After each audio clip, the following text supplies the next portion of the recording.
Hi guys, I'm John and today I'm going to tell you a really awesome story. I think you guys are probably seeing eggs, bunnies, chocolate eggs all over the streets by now because it's Easter. And today I'm going to tell you the real story of Easter, how it all started lots and lots of years ago.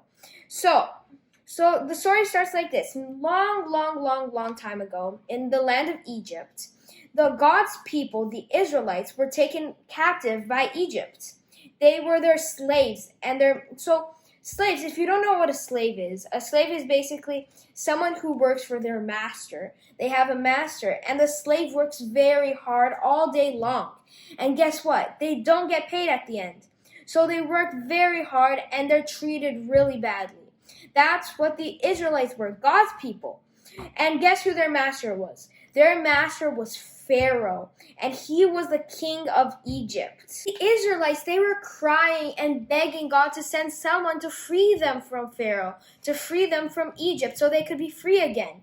So guess what? God, he heard their prayers. He heard the Israelites that they were praying and begging him.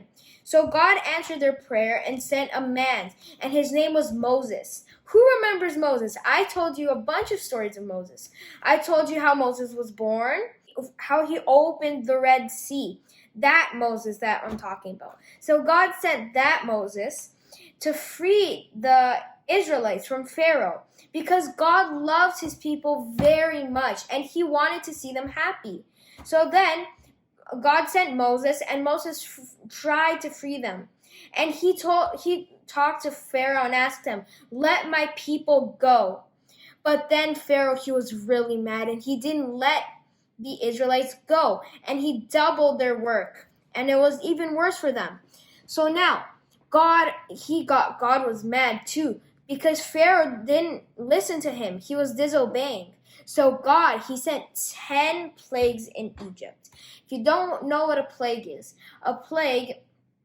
it's bad things that happens to a person. So God sent 10 plagues to Egypt. And one of those, which is the worst one, the last one, is where an angel comes and he takes the life of the firstborn of every person. Wouldn't that be very bad? That God sent an angel to take out the life of every firstborn. But that would be very bad.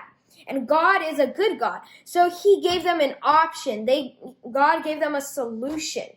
They had to get a 1-year-old lamb, a perfect lamb, a lamb or a goat, that wasn't hurt, that didn't have any bruises or diseases. A perfect 1-year-old lamb or a goat. So then they could get that goat or lamb, and they had to kill it and put their blood on the doors like this. On the doors of their houses like that. So they had to do that. And then when the angel, when he came down, and he would go in the houses who didn't have the blood on their doors. But when he saw the one there, he didn't go there, and this house would be saved. The doors that had blood on them, the angel would pass over it, and he wouldn't go inside. And the blood of the perfect lamb was the substitute of the firstborn in the house. Then the firstborn didn't die because the lamb was a substitute for it. And guess who that substitute was?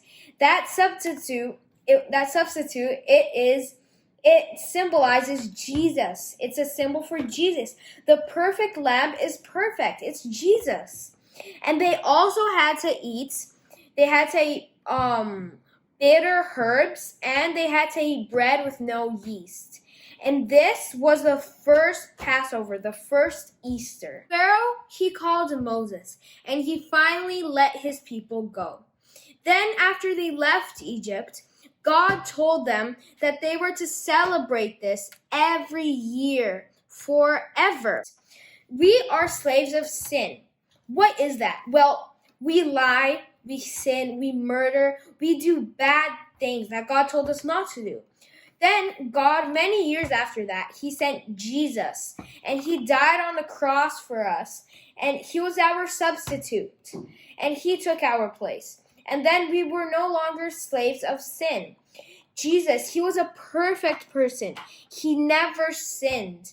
He was perfect, like the lamb that was a substitute for the firstborn. He symbolized Jesus, and he was our substitute because he died for us on the cross. Jesus is God's lamb, and he came on this earth to die for me and you, and for everyone. But I have good news. Jesus, he didn't stay on the cross, he resurrected. Look, he resurrected. And now he's up there in heaven. And he is our lawyer and our judge. And he is taking care of us. And the real meaning of Easter is the freedom through Jesus' blood. I hope you like this story. And happy Easter. And share this story with your friends.